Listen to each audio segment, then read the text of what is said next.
Oke, bismillahirrahmanirrahim. Assalamualaikum warahmatullahi wabarakatuh. Selamat pagi. Hari ini hari Kamis, tanggal 6 Agustus 2020. Saya akan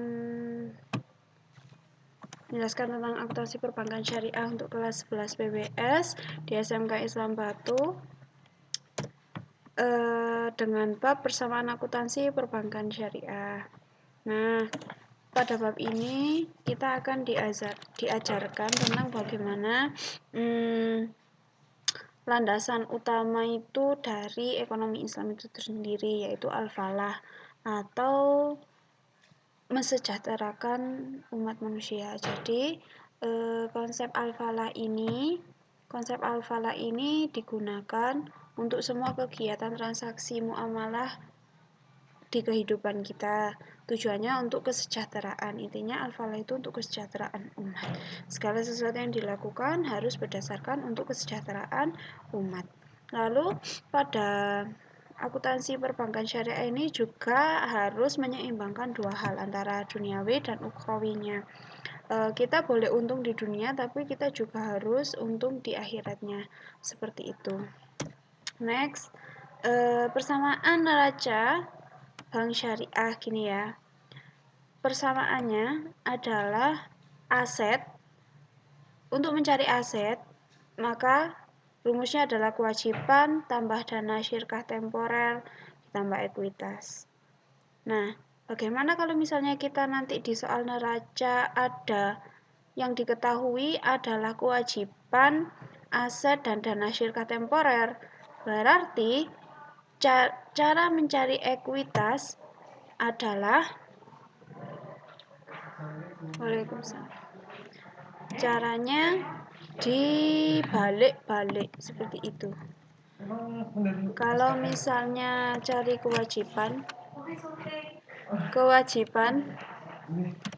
cara mencari kewajiban berarti aset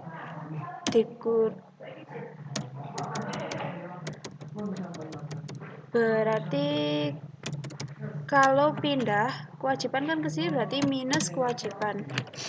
Minus kewajiban sama dengan aset pindah berarti minus aset plus dana syirkah temporer tambah ekuitas. Nah, untuk mencari kewajiban berarti sama dengan aset dikurangi dana syirkah temporer dikurangi ekuitas. Kenapa kok jadinya begini? Karena apa? Pemindahan kan di sini sebelah kiri dan di sini sebelah kanan. Kalau persamaan matematikanya pemindahan kebalikannya. Jadi kalau misalnya kita cari kewajiban kan di sini positif. Di sini positif, berarti kalau misalnya pindah sama dengan negatif. Nah, aset di sini yang awalnya positif, pindah sama dengan, maka hasilnya negatif. Nah, minus kewajiban sama dengan minus aset plus dana syirkah temporer plus ekuitas. Kan kewajiban di sini tandanya masih negatif. Jadi kalau mau menjadikan positif, semua dikali negatif. Persamaan dasar matematika kan kalau negatif kali negatif sama dengan positif. Maka positif kewajiban sama dengan aset minus, karena di sini tadi minus, di sini plus. Plus dikali minus sama dengan minus DST minus ekuitas. Jadi nanti goalnya seperti ini. Lalu ada juga kalau misalnya kita disuruh cari DST. DST berarti pindah. DST kan di sini positif, pindah ke sisi kiri berarti negatif. DST sama dengan, karena asetnya di sini positif berarti negatif aset. Terus DST plus kewajiban, plus di sini kan tidak pindah. sama dengan, berarti positif kewajiban, terus ditambah lagi kewajiban sama ekuitas. Nah, ketika kita mau cari DST yang positif, maka DST-nya dikali minus sama dengan dikali minus. Karena kewajibannya positif, pindah sama dengan berarti negatif kewajiban dan negatif ekuitas. Lalu, ini jadi 1.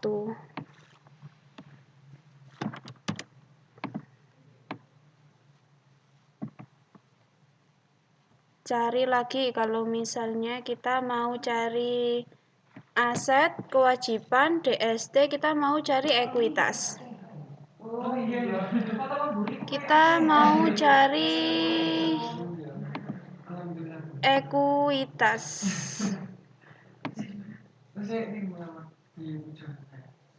Kita mau cari ekuitas. Ekuitas kalau pindah sama dengan berarti minus ekuitas. Lalu asetnya minus aset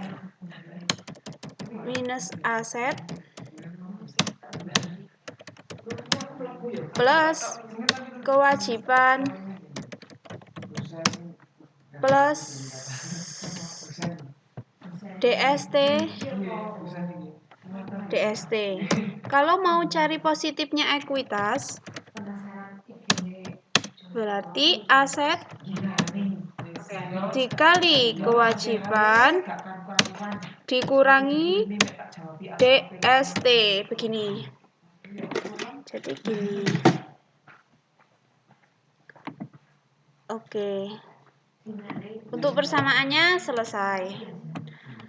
Kita lanjut ke contohnya. Karena rumus utama adalah aset sama dengan kewajiban plus dana syirkah temporer plus ekuitas, maka seperti rumus yang tadi, kalau kita cari ekuitas, maka rumusnya dibalik seperti itu, atau kita membuat rumus baru. Nah, kalau asetnya yang diketahui 500 juta, kewajiban 100 juta, dana syirkah temporernya 100 juta, maka ekuitasnya berapa? Rumus ekuitas kita cari tadi gimana? Aset kurangi kewajiban kurangi DST. Berarti asetnya 500.000 dikurangi kewajibannya 100, mohon maaf. Jadi asetnya 500 juta dikurangi kewajibannya 100 juta dikurangi dana syirkah temporernya 300 juta, maka persamaannya adalah 300 juta untuk ekuitas, seperti itu. Nah, nanti di soal akan disediakan neraca sungguhan, lalu kalian akan disediakan angka-angka tentang DST, kewajiban, aset. Nanti aset itu ada aset lancar, aset tetap, aset tidak tetap, seperti itu ya. Lalu hal ini setelah selesai kita akan di bab ini kita cuma belajar 2 tentang persamaan neraca yang ini dan persamaan laba rugi bank. Nah, persamaan laba rugi bank itu juga sama nanti. Kalau misalnya kita mau cari PU, semua dibalik-balik seperti saya yang contohkan di neraca ini tadi. Nah, pokok utama rumusnya adalah laba setelah pajak dikurangi PUU atau pendapatan usaha utama Lalu BHPK adalah bagi hasil pihak ketiga dan BU beban usaha dikurangi zakat dikurangi pajak penghasilan. Kita langsung ke contoh. Misalnya ada pajak utama, penghasilan utama. Penghasilan utamanya 700 juta. Lalu BHPK-nya atau bagi hasil pihak ketiganya itu 30% dari pendapatan utamanya. Beban usahanya 200 juta, zakatnya yang harus dikeluarkan 2,5% dan PPh pajak penghasilan 30%. Penghasilan utama bank misalnya dari semua kegiatan bank itu memiliki pendapatan utamanya 700 juta. Nah, pendapatan utama ini berasal dari bagi hasil beberapa pihak atau nasabah-nasabah. Dikurangi bagi hasil pihak ketiga. Kan bank sendiri itu memiliki saham atau dimiliki oleh beberapa pihak. Nah, bagi hasil pihak ketiga itu sebesar 30% yang harus dibagikan untuk pihak ketiga. 30% dari 700 juta adalah 210 juta. Hasilnya itu dinamakan pendapatan utama untuk bank syariah. Jadi pendapatan utama yang selain dimiliki oleh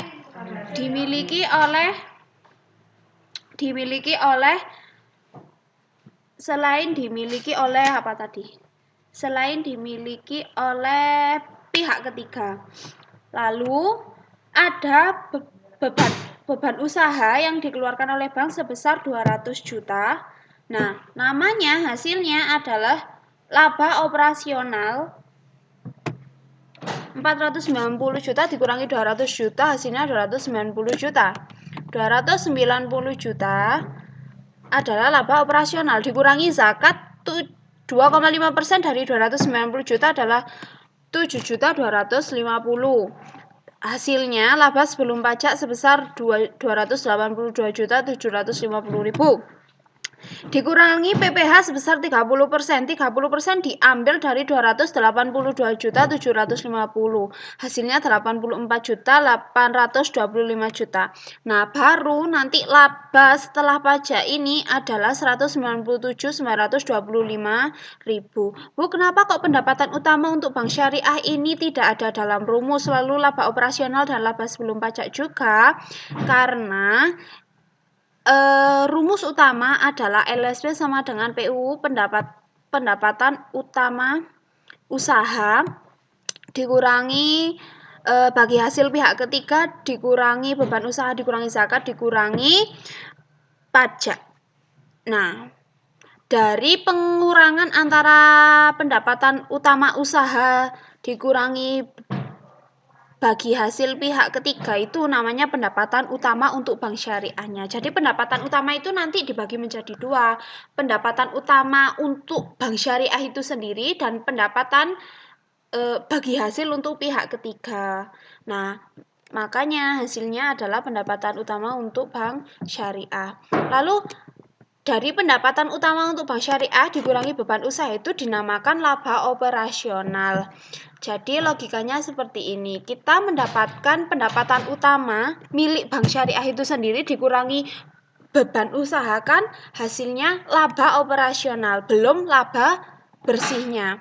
Laba bersih setelah pajak. Nah, baru laba operasional. Laba operasional kalau bank syariah dikurangi zakat dulu. Lalu itu adalah pendapatan didapat laba sebelum pajak. Sebesar ini. Pajak dikurangi 30% menjadi 84. Lalu laba setelah pajak dan zakat hasilnya 197.925. Seperti itu. Mungkin pelajaran hari ini sedikit membingungkan, tapi silakan dilihat untuk beberapa kali video ini karena ini adalah persamaan utama dari perusahaan-perusahaan syariah atau semua laporan keuangan lembaga keuangan syariah menggunakan persamaan ini. Kurang lebihnya saya mohon maaf, bisa ditanyakan di grup atau misalnya Bu ini kurang jelas silakan ditanyakan di grup. Tugasnya kalian mengerjakan soal ABC-an sama soal studi kasus sampai halaman 34. Silakan bukunya nanti saya share. Kurang lebihnya saya mohon maaf. Kelebihan hanya milik Allah Subhanahu wa taala. Assalamualaikum warahmatullahi wabarakatuh.